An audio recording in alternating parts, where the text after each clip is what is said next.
Hello and welcome back. This is the second video of the mini unit on probability. To recap, probability is the likelihood of a particular outcome. Essentially, probability describes the chances of an event happening.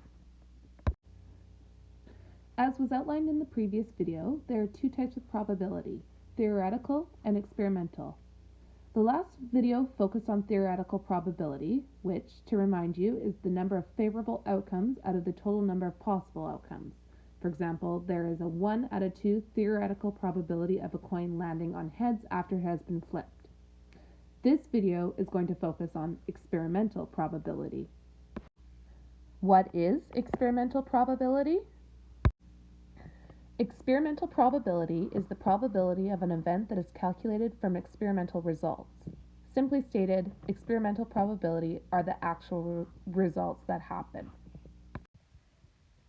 Let's revisit the coin flip example. We know there are only two possible outcomes when we flip a coin, heads or tails. In theory, we have a 1 in 2 chance of flipping heads. That means that if we flip a coin 10 times, we would expect to flip heads half the time. Theoretically speaking, we would flip heads 5 times and tails 5 times.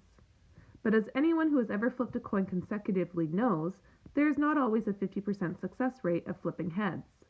I could flip a coin 10 times and get heads each time, or I could get tails each time. Or I could flip 1 head and 9 tails, or 1 tails and 9 heads. I think you get the picture. And my results after 10 flips are most likely going to be different than your results. That is experimental probability, the actual results of an event that has been tested.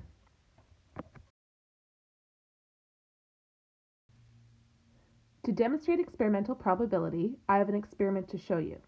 Here, I have a 6-sided die. In theory, there is a 1 in 6 probability of rolling each number.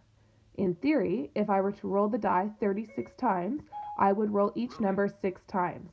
Let's see what actually happens. In the interest of saving time, I sped that video up, but here you can see my results. The experimental probability results I got for rolling 1 was 4 out of 36. For rolling 2, it was 5 out of 36. For rolling 3, it was 7 out of 36. For rolling 4, it was 4 out of 36. For 5, it was 9 out of 36. And for 6, it was 7 out of 36. So there you have it. Experimental probability is the probability of an event calculated from the experimental results.